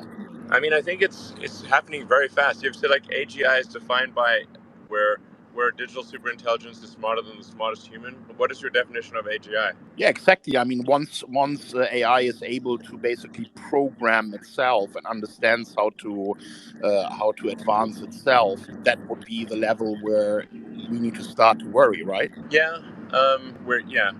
Well, to add to that, Elon, I mean, what about this? Last year after the pandemic, we had the Great Resignation, and now there's the concern about the replacement of traditional labor jobs with AI and machine technology. I think it was you. I saw the video and the capacity for it to control things with its mind. Is that not a concern about the potential impact it has on very menial jobs and the those people who don't have necessarily the skills or ability to retrain that quickly? Just how can we plan in advance to minimize the consequence? Sorry, the audio is like not good right now. So Oh, no worries. You're coming through fine. Hey, Yeah, we can't hear Elon, you, Mario. maybe we can have another space sometime in the future to talk about AI, because I think that is one of the big topics, where a lot of people don't really realize how big the risk of AI is, and what you are always asking for is, more regulation, better rules in order to prevent the worst case scenario of, yeah. an AGI taking over and basically wiping out Like, look at humanity in an artists and their afternoon. jobs. I mean, Midjourney has basically replaced graphic artists for book covers. Yep. You don't need a book artist anymore. You can just do it with AI. Not to change the subject back to the Twitter files, but Kim, I just want to ask Elon a quick question about Section 230. Are you concerned about that now, and what the government could potentially do to Section 230 as a result of the flattening that you're creating at Twitter and all the truth that you're pushing out and the objectivity? Well, I think it is, and I did say this on Twitter publicly. It is good that we actually that the House will be Republican. It's generally not a good idea if the U.S. if the House, Senate, and executive branch are all of one party. Then you have sort of a situation. So it's good to have at least one of those branches, the other party, because then they will check the worst excesses of both parties. So I think I think it's good that the House will be Republican, and at least and people interpreted that as like, oh, I must be some huge Republican or something. It's like, no, I'm a huge moderate. Actually, is what I am. It's just like I wish people were rigorously moderate, but like by its nature, being moderate does not lend itself. You cannot be. It's like be fanatically moderate, but fanaticism. And Be a moderation radical don't go centrist, as together. I think some YouTubers like to say, right? Be a radical centrist. Yeah, A exactly. pragmatic Radical idealist. centrist. So it's just like you want to have the government pass laws that are in the best of people, not that are in the interest of a small segment of the people. And so that's why I think if like a mixture of parties in control, then they will pass only things that sort of are the intersection of sets of what both parties agree on, which is more likely to be in the interest of the people. So I think I guess I feel pretty okay about that Section 230 stuff. Yeah. Elon, Can you just quickly, guys? Can you hear me now or no? We got Yeah, you I can now, hear yeah. you. Yeah, I've got great speakers that just came up because now it's not glitching for me anymore. So I've just welcomed Clayton, Patrick, David is on stage as well. and there's more speakers about to come up that all of you would know. Now my space is working. So guys, feel free to jump in and ask Elon any Hey, question. thank you so If much. you want to retry the co-host thing too, Mario. I Sorry will about now. I that, will now. Clay. Yeah, I will Okay. now. I will now. Go ahead, Clay, and then Patrick. Go ahead, Clay. Hey, thanks, Elon. This is Clayton from Redacted. One of the stories we've been covering on our show over the past couple of months is Dr. Shiva's lawsuit. He was banned from Twitter running for the Senate from Massachusetts. And one of the things in his lawsuit that was uncovered was the back end government portal to both Facebook and Twitter, the trusted Twitter partnership. And I know on Twitter's blog that trusted Twitter partnership between Twitter and someone with a government email address could reach out to Twitter and basically have accounts banned, taken down. Is that portal, is that trusted partnership still available to the government? And given what you've released in the Twitter files, does it make sense for that to still be there? I got to dig into this trusted partnership thing. Obviously that has like some Big Brother vibes. Twitter will adhere to the law, but it will not do. It's not going to go beyond the law.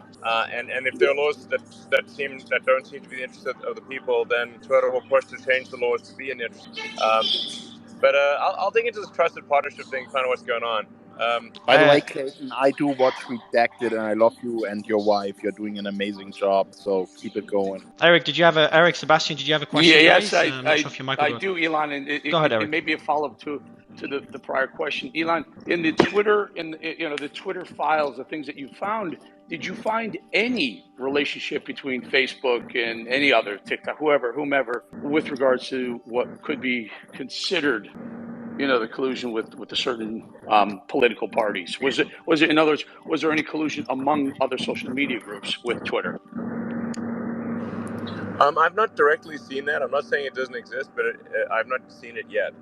In fact, in terms of the Twitter files, Matt TV's read way more than I have. Because my priority has been just getting Twitter healthy and fixing Twitter engineering so that we can actually, release features at a high rate. That's been my priority on the Twitter front. Is we've got to get Twitter to be in a financially healthy place, fix the engine of engineering, so we can add the features and capabilities that'll make it much better and improve transparency and trust and all that. So actually I don't, most of the stuff, I've read hardly any of the Twitter files.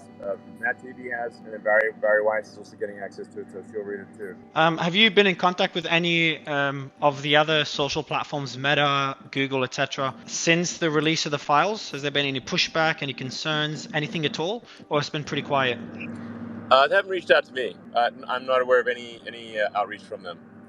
So I guess, look, if I think if it turns out there's like stuff that the public should know about, then we'll put it out there. And Matt Taibbi and Barry Weiss, hey, listen, whatever you see, if you think the public should know about it, you just post it. With regards to the dissemination of information, so right now it's just Matt Taibbi and Barry Weiss. Do you have any plans to maybe give access to more journalists, like say Ryan Saavedra of Daily Wire, Jack Posobiec? He's done lots of coverage on this stuff even previously, so I'm sure they'd love to know. Yeah, I think.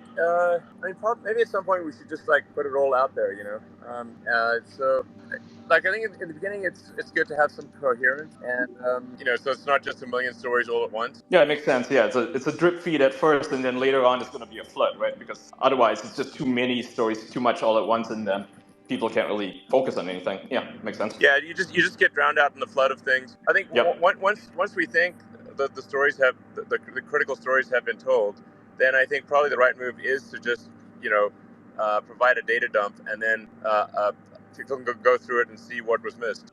Are you surprised at all about the blowback against Matt Taibbi over the past 24 hours? A number of liberal news organizations, a lot of liberal news reporters came out and really slammed Matt Taibbi, which really was really shocking. What was your response to that?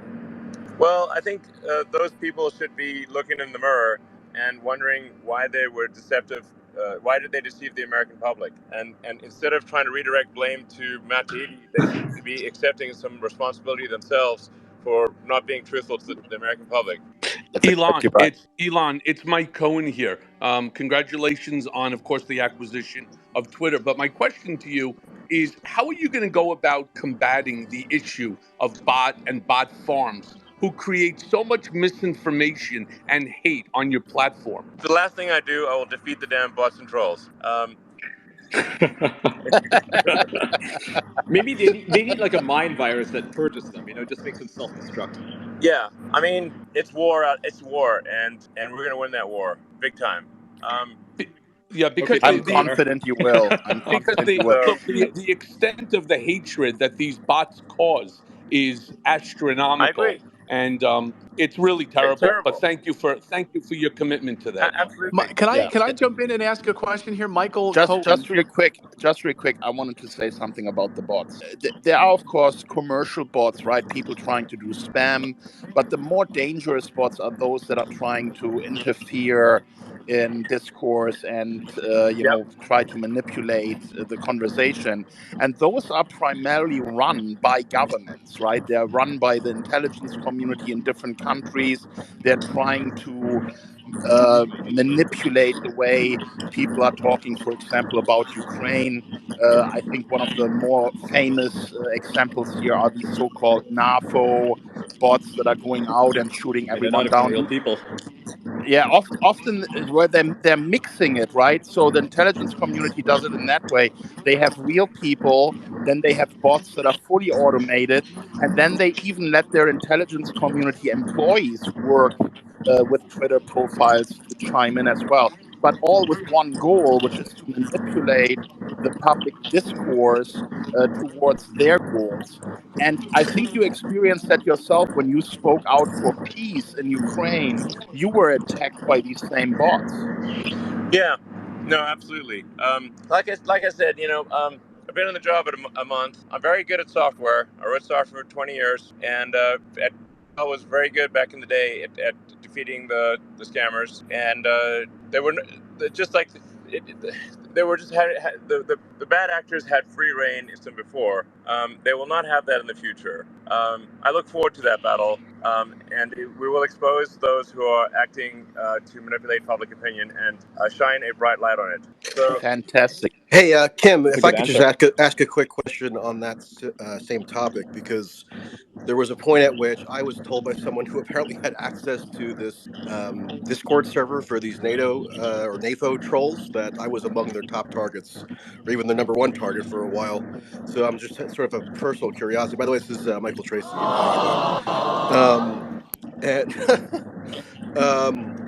and so, Elon, I'm just curious if you were able to detect or gauge any inauthentic activity on Twitter specifically related to this sort of pro-Ukraine faction, or was there a particular sort of system that kind of connects those actors that you were able to discern since you've taken the helm? well, the tools that Twitter currently has to detect large-scale manipulation are quite strengthened. That's why. But in order for them to be strengthened, we must, like I said, build the engine of engineering to be able to sort of see what's going on in the system. I mean, over and over again, it's like Twitter doesn't know what's going on in Twitter. That's actually the issue. We need to build the tools that can analyze what's going on and see where is there evidence of large-scale manipulation in order to highlight it. And I think even if it's not shut down, if it is simply highlighted and said, wait a second, these accounts are all acting in concert. They're acting in a way that is faster than a human could possibly coordinate. This appears to be a link. 100,000 bots linked that are all acting in concert, and just say and expose them essentially. But those software tools need to be written, and they have not yet been written. But they will be. It's Oh, kind of incredible. And on I a have Elon, similar, written. would I just to Elon say, would I have written Elon those would tools, so I can give them to you. right, Elon, wouldn't it be easier if you were able to use some form of two-part authentication in order to ensure that the individual?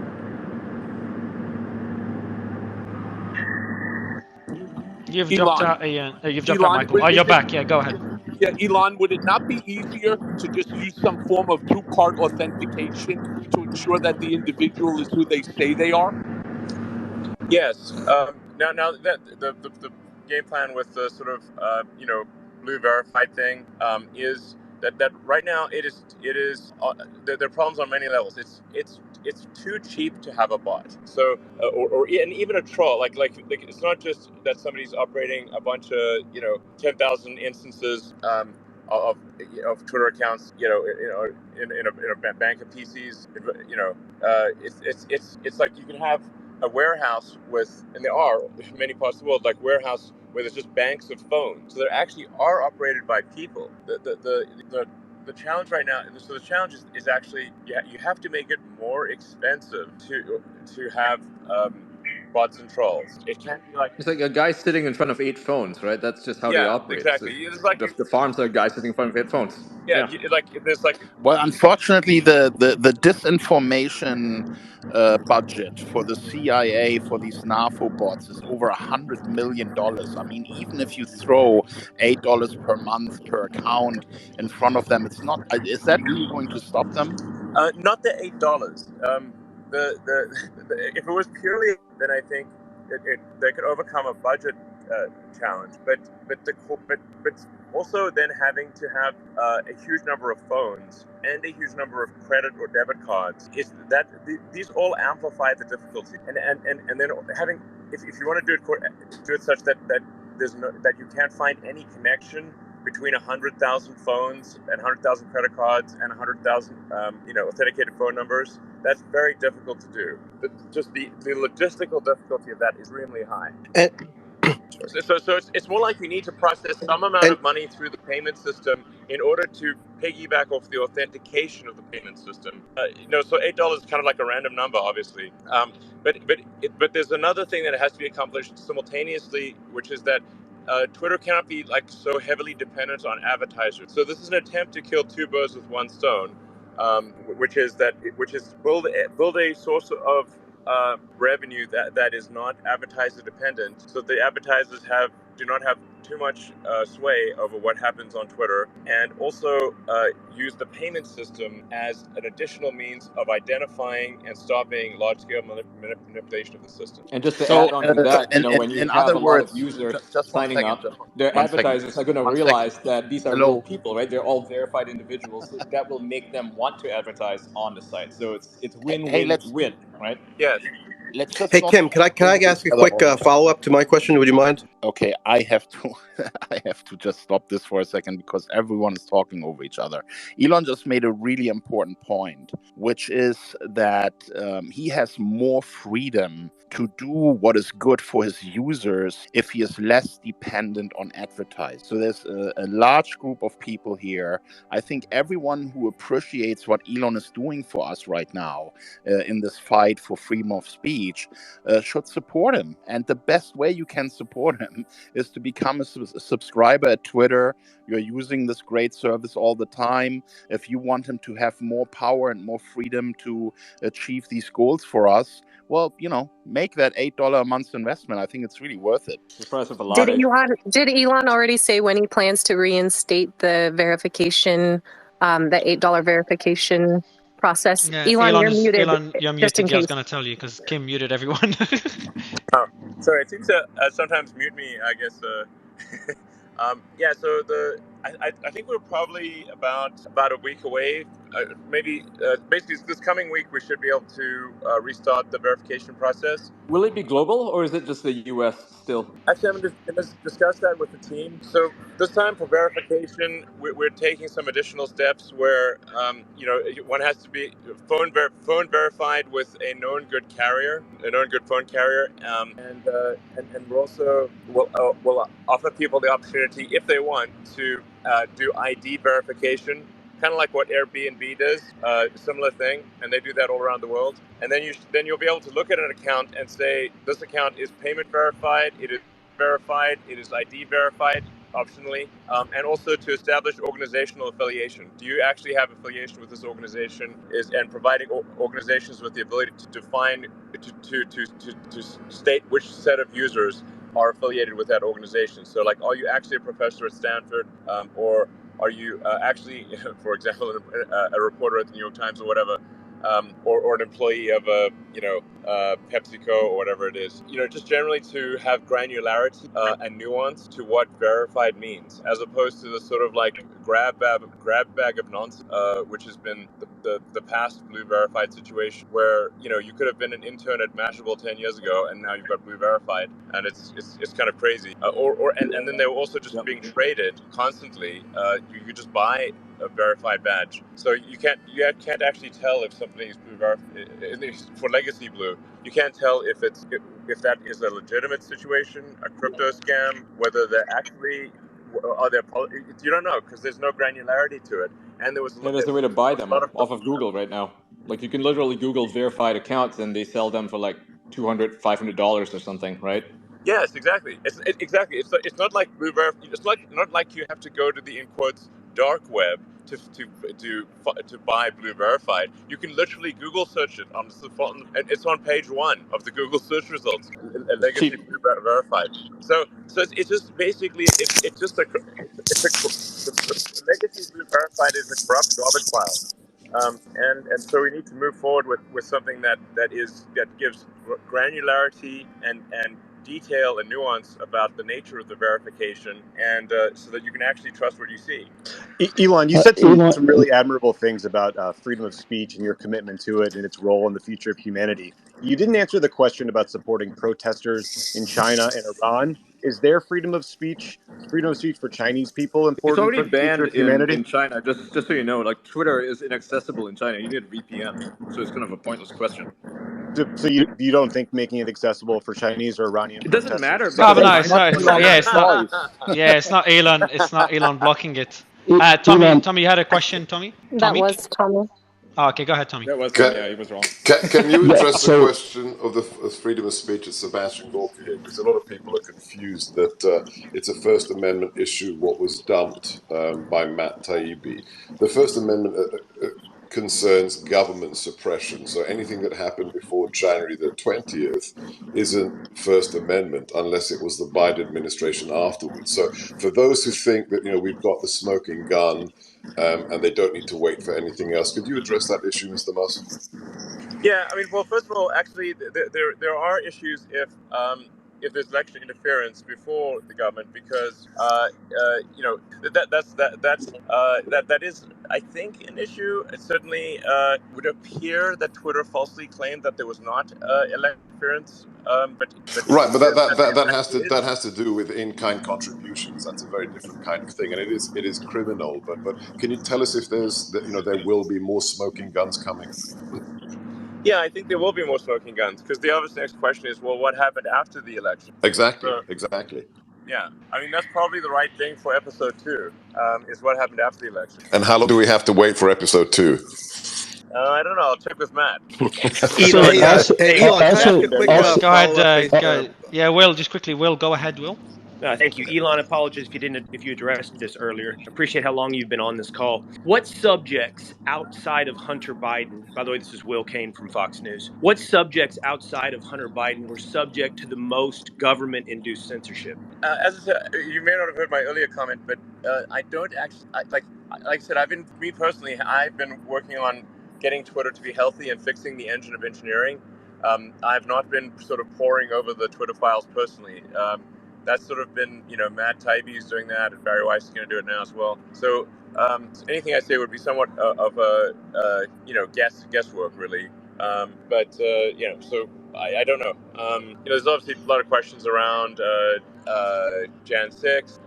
There's questions around COVID. There's a lot of questions, but I think the important thing is that we just get bring daylight to all of these things. And so anything that Twitter has done, and sometimes a lot of times Twitter's done things that it wasn't malicious, it was just foolish. So the things that are Like the nuking people for NPCs, right? For posting NPC memes, thousands of people were banned. Yeah, exactly. From just a quick question, with the companies that stopped advertising on Twitter, which I think most of us agree is just not right, has there been any progress since? Have you been in discussions with them?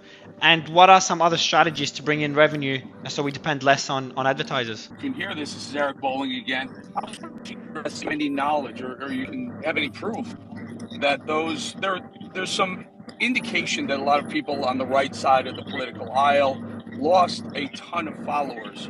I would say from 2015, 2016, all the way through the, towards the end of 2021. I'll give you anecdotally myself. I lost 80,000 or so, and not until this is literal. Not until you purchased Twitter did I start gaining followers again in a fairly robust manner. Is there any proof of that? Do you have any evidence of that being sort of a plan or a strategy on Twitter's part? Again, like I said, I have not read the Twitter file, so it's difficult for me to say that. Except, so my understanding is limited, and that's why I would leave it to Matt Taibbi and Barry Weiss and ultimately others. But if I say what is my best guess is that there was a very different standard applied to Republican candidates in the U.S. versus a Democrat candidate. There appears, and I emphasize appears, I'm not saying this is definitely the case, there appears to have been a double standard where Democrats were not censored and left causes were not censored, but right causes and Republicans were. And I think this is frankly obvious to anyone who uses Twitter without any expose of Twitter files. It's not even-handed, and it's frankly the behavior that is to be expected from an organization that is based in San Francisco, which is far left. So from their standpoint, it wouldn't seem like that they're being unfair. That from their standpoint, it's simply how they see the world. I think Matt posted like political contributions of Twitter being over 99% Democrat. So, well, what kind of viewpoint would you expect people to have then? It's the behavior you'd expect from a company that is essentially a distillation of San Francisco politics. And I hope that By the way, the just really information quick. By the public. way, I want to Sorry, make a I have a question. suggestion. I want to make Yeah. a suggestion real quick. Elon, when you are speaking, we can hear you really well. When you are listening, the background noise from your jet is interfering a little. Okay, sure. Can you just mute He yourself needs when you an are not EV jet. speaking? Yeah. So anyway, I have a question. Like, so when Will you're, do. making the files available to everybody, or rather more people, I would just like to request that I don't know, give it to me because I work for Rebel News, and I think we could do a tremendous job covering this as much as anybody else. Really, yeah. So Tim Cast is trying to come up, by the way, Elon, just to ask you a question. But in the meantime, I just want to go back, and I know that Persistence has a question as well. I'll give you the mic right after Persistence. But one question again, back to the advertisers, Elon. Not sure if you heard it before. Any progress there with the advertisers that stopped advertising on Twitter, which we all agree is just not right, and any other strategies to bring revenue outside of advertising? You're muted, Elon. Yeah, so so Apple has fully resumed advertising, which is appreciated. Apple is the single biggest advertiser on Twitter, and historically and presently. So, thanks Apple for fully resuming advertising. I think we're seeing we are starting to see a lot of other advertisers also resume their spending. I think the problem is that they would read all these stories in the media and then think that they were true, and they're not true. And then as it's becoming clear that the media stories about Twitter being some sort of like right-wing hellscape, which it absolutely isn't. And in fact, it is. There are far fewer bots, far fewer trolls, and it's actually, I think, way more fun and interesting.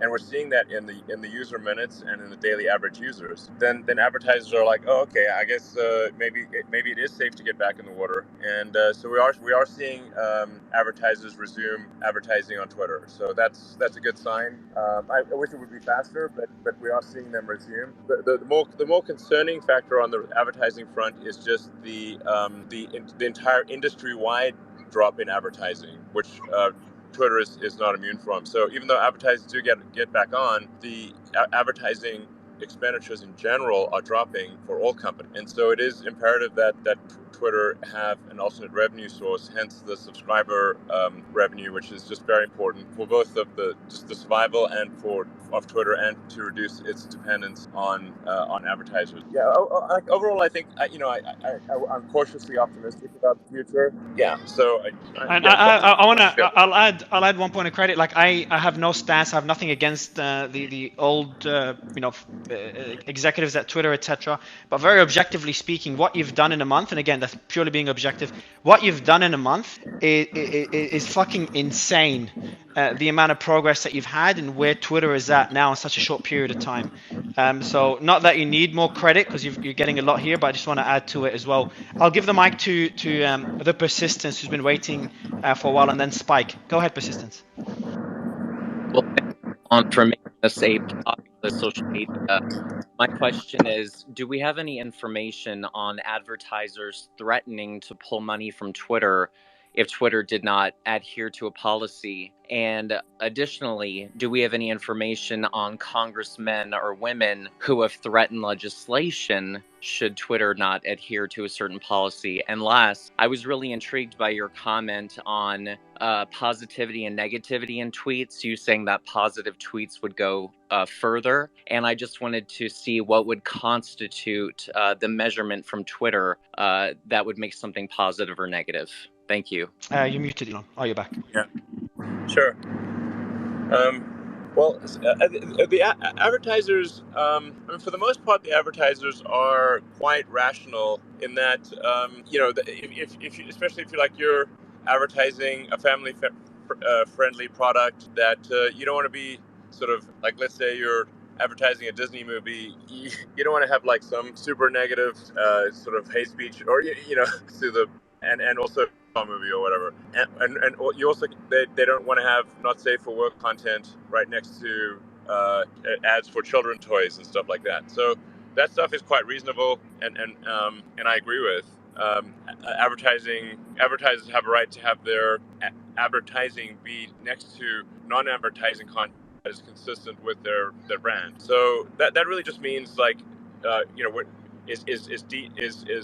not attempting to monetize with advertising content that advertisers are uncomfortable with. So I think in general it's been okay. I mean, I think there has been some overzealous action by activist groups that pressure the advertisers, that then in turn pressure Twitter, and we're trying to sort of that I thought was somewhat unreasonable, but I think it's going to trend in a good direction going forward, but I'm not sure, but it looks like it's headed in a good direction. Like I said, advertisers are returning to Twitter. Apple's back at full ad spend, and I've had a number of conversations with the advertiser groups. And every time I've had those conversations, the advertisers have responded positively. And I've also just, because they're like, I mean, they're basically, they end up reading the sort of mainstream media, and it's like, and then they end up with all the wrong impressions of what's going on. And I said, well, have you tried using Twitter? Do you see these things for yourself? And they're like, actually, it seems fine when we use Twitter. Like, yes, that's because it is fine. And so then, and I also tell them, like, look, as we try to grow Twitter's user base, if a new user comes on Twitter and then is immediately attacked by trolls and dumped on, they're going to want to leave. So, because who wants to go? It's like going into a party or something and everyone just starts yelling at you. You're going to want to leave that party. Twitter does need to be a more welcoming environment for new users, and so the incentives are actually aligned. That if people come on and they see interesting, funny tweets, things that where they learn something new, or it's entertaining, it's funny, it's like that's the kind of thing that we should see more of, and that's consistent with what most advertisers want, I think, and what Twitter wants in order to grow the user base, and then just generally over time, it's like kind of people can be to some degree choose what sort of experience they are like, just like you can choose a radio station. Like, some people want to listen to sort of smooth jazz, easy listening, or they may want to go to pop music, or they want to go to heavy metal thrash, and to each their own. Or if this was do you want to have like full contact martial arts, or do you want to have light contact, or do you want to do yoga? And you can decide which one of those, what kind of experience you want. That's going to be important in order to have Twitter appeal to a broad audience. Yeah, so that's the rough game plan. Tom, I'll let Elon, you got a question, Tom? I just wanted to ask really quick. He had mentioned different color check marks for verification for different entities. Was that still going to be part of the new verification process? Yeah, so again, like the goal is like to say, how do you convey people using Twitter as quickly as possible and as clearly as possible what they're seeing. So there will be a gold check mark for commercial organizations, a gray check mark for government, and a blue check mark for verified individuals. And then there will also be an organizational affiliation logo. So like next to your check, if you, let's say, a verified user, if you are a professor at Stanford and Stanford is participating in identifying who is a professor, then there would be like a tiny Stanford logo that would appear next to your blue check mark. So then as you're scrolling, you see, oh, this is actually a Stanford professor, or this person actually does work at Coca-Cola, and there's the clarity there. Will there be a process for this to apply for an organization for, let's say you're a part of a small news organization and you want to apply for this status? Will it be available to the public, or is this something that's going to be very selective? No, it will be available to the public. So it's sort of so it's not going to be like an anointed set of companies. Now, there will be a strong policy against impersonation and deception. So if someone's attempting to deceive users, then their account will be suspended. That's yeah. I've got a question here. I'll give it to Tom, just by a pretty notable person that doesn't want to disclose their identity, but it's a simple question. By the way, anyone that has a question, you could DM me. The team is checking all the DMs. The question is plans for crypto Twitter payments, whether it's going to be like WeChat or whether you have plans at all. Dogecoin. Yeah, exactly. Oh, hell yeah, Dogecoin to the moon. Doge to the moon. Yeah, I think we do want to have Twitter enable both regular payments and fiat currency, and make it easier to transact with crypto. Yeah. Okay, I've got another question here from a big YouTuber as well. Elon, one of the first. So they're asking, they want to bring YouTube creators to Twitter. What's your plan with? What's your Twitter creator plan, if there is one?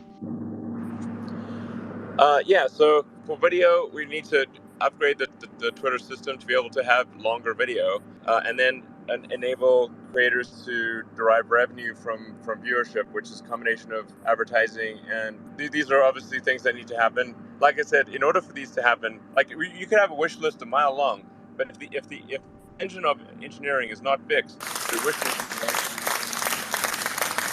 So that's why I am focused on Twitter engineering first and foremost.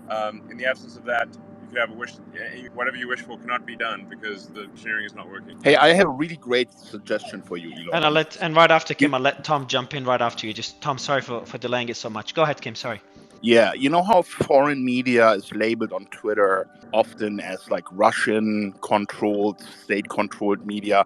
Why don't we do the same thing in the US with all of these media organizations that are telling us go to war? This is all great. Like, why don't we label them as well, US government state media? No, I think that's a good idea. Because it's like SBF gave so much money to different media organizations and then they just write these puff pieces, and it's like, okay, we should be labeling that SBF affiliated media because it is. Like, if you're going to write a puff piece about someone who gave you a ton of money, then the public should know that you maybe have a bias. So yeah, I mean, I think it should be if something is taking direction from the state, then that information should be made clear to the readers. Like who really has editorial control should be clear, because that's all part of like trying to give users of Twitter the most accurate and truthful understanding of what's going on, and be able to calibrate what they read, see, or hear on Twitter, to be able to calibrate the truthfulness as a function of where is it coming from, who is the author, who is controlling this from an editorial standpoint, and so then they can apply reasonable judgment in that case. Yeah, no, I agree with you, and I think that would be a really good thing to level the playing field, because when you want to find out about what's going on in Ukraine, and you get it from sources that are labeled in a certain way, and then the U.S. news sources are not labeled at all, the problem with that is that people think this source is trustworthy and this source is not trustworthy. So if Twitter has labels like this, this, then they need to be applied fairly also against media that is clearly pro-war and clearly infiltrated by commentators from the intelligence community who are telling us all this bullshit about why we have to be at war. I agree. This is the maximum truth. Is the truth still set you free? Tom, do you want to ask your question? I know you've been waiting for a while, Tom. Thank you for having me. I'm gonna have to Elon. sign off soon, so maybe just a couple more questions, and then I gotta go back to work here. I'll ask. I'll let I Tom just jump in throw because in he's here been very waiting. quickly, Elon? Yeah, you are the timeline just before, disruptor, guys. and we appreciate keep innovating and keep creating. Thank you. And Elon, I'll shot as. Go ahead, Tom. I'll let you ask your question, Tom, and then I'll jump in. Go ahead, Tom.